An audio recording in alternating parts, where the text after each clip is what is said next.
Bangunlah, ambillah anak itu serta ibunya, larilah ke Mesir dan tinggallah di sana sampai aku berfirman kepadamu. Adik-adik, orang muda, Bapak Ibu, saudara-saudari sekalian yang terkasih. Bacaan-bacaan tadi memberitahu kepada kita bahwa dalam pandangan kitab suci, berarti pandangan Allah dan pandangan umatnya keseluruhan, hubungan antar anggota keluarga, entah baik entah buruk, itulah hubungan antara kita sendiri dengan Allah. Hubungan antara suami dan istri, bapak dengan anak, anak dengan ibu, ibu dengan anak. Begitu jugalah hubungan itu tertampilkan sebagai hubungan kita dengan Allah. Dalam bacaan pertama kitab Putra Sirah menunjukkan bahwa keluarga adalah tempat ruang nyata di mana masing-masing orang memberi bentuk, memberi wujud hormatnya pada Allah dengan cara hormat dan mencintai anggotanya, anggota keluarganya. Jadi keluarga menurut Allah dan menurut kitab suci dan menurut orang yang mengikuti sabda Allah itu adalah ruang dan tempat kita mencintai dan menghormati Allah dalam bentuk kita mencintai dan menghormati anggota keluarga kita masing-masing. Pesan ini ditegaskan lagi dalam bacaan kedua oleh Santo Paulus. Bagaimana ia menasehati para suami dan para istri. Tidak selalu harus persis begitu, tetapi pesannya menjadi penting. Para istri, tunduklah kepada suamimu sebagaimana seharusnya di dalam Tuhan, bukan di dalam yang lain. Ya, di dalam Tuhan. Hei para suami, kasihilah istrimu dan janganlah berlaku kasar terhadapnya. Nah, jangan kasar ya. Hei anak-anak, taatilah orang tuamu dalam segala hal, karena itulah yang indah di dalam Tuhan. Dan Paulus memberikan cara dukungan pada kita dengan bagaimana itu disampaikan, bagaimana itu kita hayati adalah agar damai sejahtera Kristus menguasai hati, mengenakan cinta kasih, sabar, lemah lembut, dan saling mengampuni. Wah, ini yang paling susah itu ya, saling mengampuni. Tapi itulah yang diolah dalam sejarah umat Tuhan seturut dengan pewahyuan kehendak Allah. Adik-adik, orang muda, Bapak Ibu sekalian, apakah potret tersebut kita temukan dalam keluarga kudus Nazaret? Mari kita lihat bersama.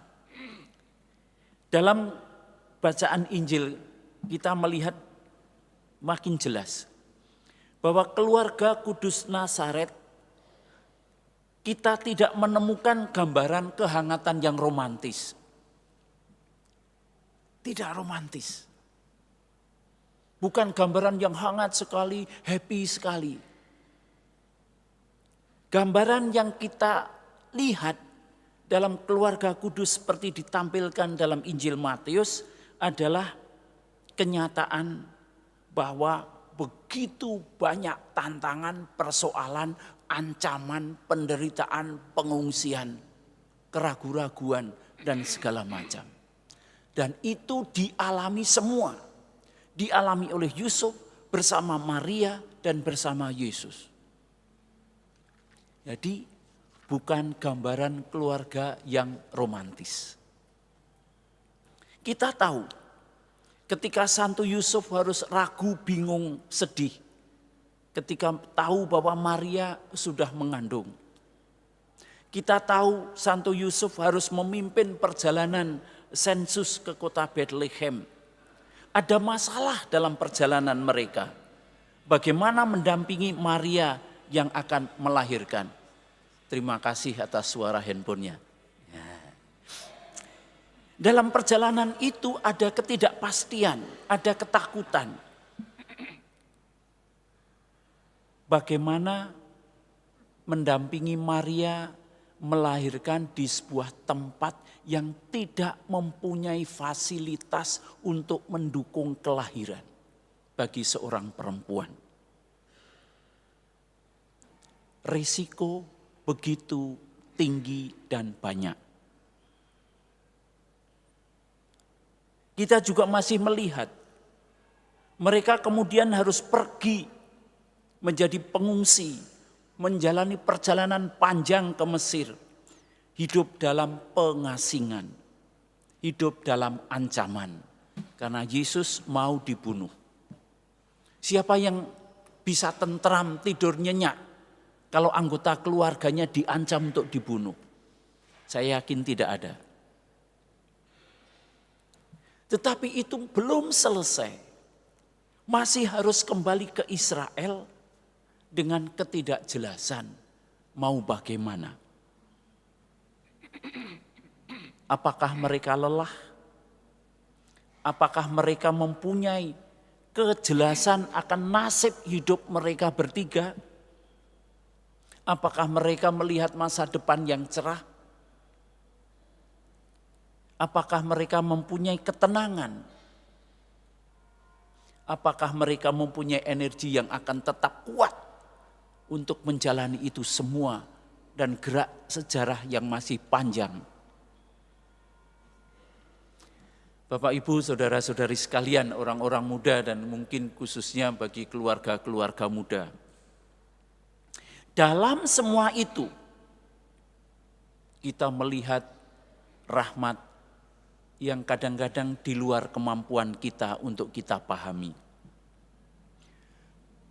Yusuf taat pada perutusan Allah yang disampaikan lewat malaikatnya. Semua mimpi adalah komunikasi Allah pada Yusuf untuk menyampaikan tugas perutusannya.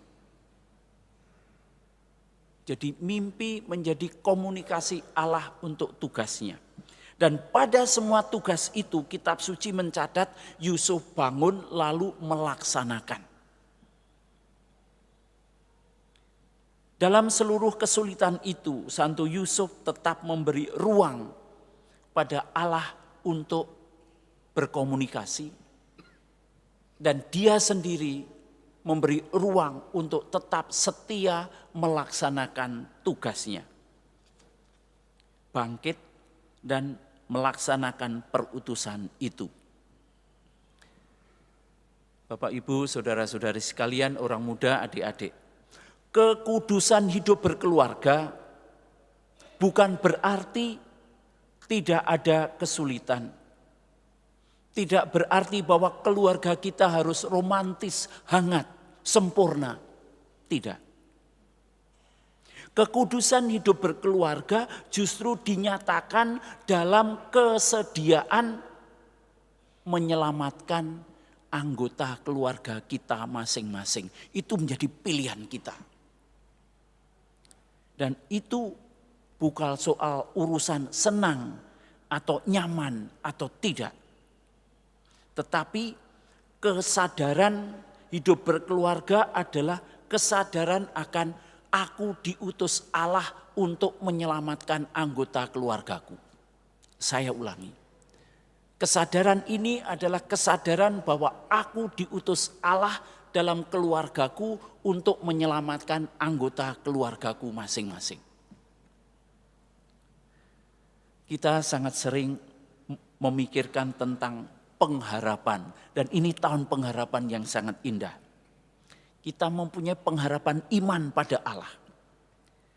Tetapi Bapak Ibu sekalian, pada sisi yang lain, dengan kehadiran Allah yang menjadi manusia, Natal, keluarga kudus, ternyata Allah malah menaruh pengharapannya yang kudus pada masing-masing dari kita.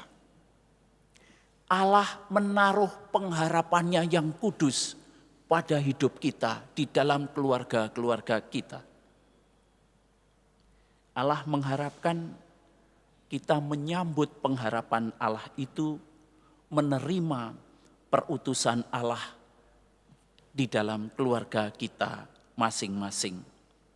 Tugas kita adalah untuk saling menyelamatkan, bukan saling menyakiti atau mencelakakan. Kemuliaan kepada Bapa dan Putra dan Roh Kudus, seperti pada permulaan, sekarang, selalu, dan sepanjang segala abad. Amin.